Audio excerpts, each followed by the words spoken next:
क्या बनाऊं क्या बनाऊं क्या बनाऊं, 45 डे स्ट्रैटेजी बनाती हूँ। हाफ ईयरली एग्जाम्स आ रहे हैं स्कूल में, समझ नहीं आ रहा कहाँ से पढ़ें, क्या पढ़ें, कैसे सारे सब्जेक्ट्स की क्वेश्चन प्रैक्टिस करें, कौन सी बुक से पढ़ें।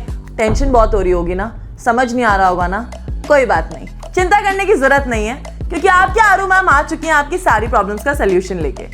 तो आइए सॉल्व करते हैं इनको। तो मेरा नाम है डॉक्टर आरुषि तुली एंड मैं हूँ आपकी बायोलॉजी एजुकेटर।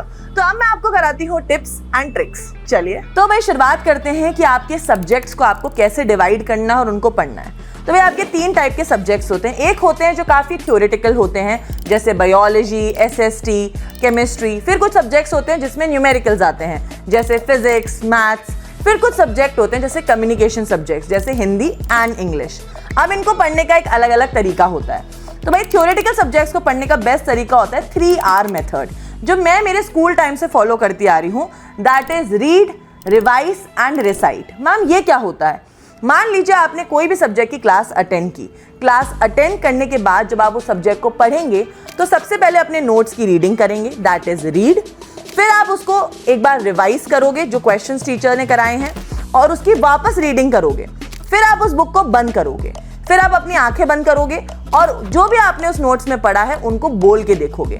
और उस बोलने में आपको सिर्फ 10 से 15 मिनट लगनी चाहिए कि भाई आज मैम ने हमें ये टॉपिक्स पढ़ाए हैं।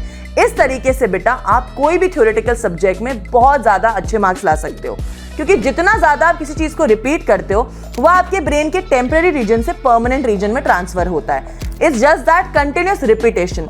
जब भी कोई हमें अपना नाम पहली बार बताता है हमें याद नहीं होता है, जब हम किसी से बार बार मिलते हैं हमें उनका नाम याद होने लगता है। तो इसी तरह बेटा ये मेथड भी काम करता है। अब हम बात करते हैं न्यूमेरिकल सब्जेक्ट्स की। न्यूमेरिकल सब्जेक्ट का मतलब ये होता है just question practice and question practice. वहां पे बेटा जैसे फिजिक्स और मैथ्स जैसे सब्जेक्ट्स की एक छोटे से पेपर पे फॉर्मूला या डेरिवेशंस लिखकर आप कहीं स्टिक कर लो। आपका कोई टेबल हो, कोई भी जगह पे स्टिक ऑन करना है। और बेटा क्वेश्चंस कहाँ से लेने हैं? अब क्वेश्चंस के लिए आप जो क्लासेस फॉलो करते हो, टीचर्स आपको क्लास में कराते हैं। आप अगर फिजिक्स वाला के कोर्सेज पढ़ते हो तो आप डीपीपी शीट्स मिलती हैं जहाँ से आप प्रैक्टिस करते हो। आप बहुत सारी बुक्स जैसे NCERT exemplar, NCERT back exercise जैसी बुक्स भी ले सकते हो। उसके अलावा भी मार्केट में बहुत सारी बुक्स अवेलेबल है जहाँ से आप क्वेश्चंस ले सकते हो और प्रैक्टिस कर सकते हो। अब बेस्ट पार्ट, इन सब के बाद आते हैं कम्युनिकेटिव सब्जेक्ट्स जैसे English and Hindi. Ma'am in subjects में तो हम लोगों को बहुत डर लगता है, क्योंकि बोलने में तो अच्छे लगते हैं मैम, बट लिखने में हमारे बहुत मार्क्स कटते हैं। तो भाई लैंग्वेज सब्जेक्ट्स तभी अच्छे होते हैं जब हम रेगुलर अपनी कम्युनिकेशन के साथ स्टोरी रीडिंग करते हैं। अगर आप अपनी कम्युनिकेशन अच्छी करना चाहते हैं तो कोशिश करिए मूवीज़ जैसे इंग्लिश मूवी देख रहे हो सब टाइटल के साथ देखो। जब हिंदी पढ़ रहे हो तो हिंदी लिखने की प्रैक्टिस करूँगी। हिंदी में गलतियाँ होती हैं मात्राओं की। इंग्लिश में क्या होता है, हम सेंटेंस फॉर्मेशन में गलती करते हैं। उनके लिए आप नॉवल रीडिंग, मूवी सब कुछ देखकर आप बेटर कर सकते हो। अब मैम पर हम मार्क्स कैसे लाएंगे उन सब्जेक्ट्स में? उसके लिए आपको बेटा PYQs खोलने हैं और हर चैप्टर को एकदम स्टोरी फॉर्म में पढ़ना है। बहुत सारे वन शॉट्स हैं जो यूट्यूब पे आपको मिल जाएंगे इंग्लिश और हिंदी के। वहाँ से स्टोरी फॉर्मेट में इन सब्जेक्ट्स को पढ़ के एकदम स्ट्रॉन्ग करके PYQ प्रैक्टिस कर लो। तो भाई ये तो हो गए आपके सारे सब्जेक्ट सॉर्टेड। तो मैम हमें ऐसी क्या क्या चीज़ें जो हमें नहीं करनी चाहिए? भाई तुम्हें तो पता ही है आजकल मैम रील्स शॉर्ट्स में क्या चल रहा है। अरे भाई इज्जातू दुज्जातू तिज्जातू। तो भाई यार ये सब नहीं करना है तुमको। ये रील्स शॉर्ट्स स्क्रॉल करना बंद कर दो। पहले तो सब लोग PUBG खेलते थे, बट आजकल खेलने लग गए फ्री फायर। तो मुझे पता है तुम में से बहुत लोग वो भी खेल रहे होंगे। तो ये सब खेलना बंद करो यार। जितनी भी चीज़ों से डिस्ट्रैक्शन होता है उन सब चीज़ों को दूर कर दो और पढ़ाई करना शुरू करो। जो स्ट्रैटेजी मैंने बताई वो फॉलो करो, पक्का गारंटी देती हूँ 95% प्लस ले आओगे। पढ़ना शुरू करो। मैम सिलेबस बहुत ज़्यादा है पर टाइम बहुत कम है।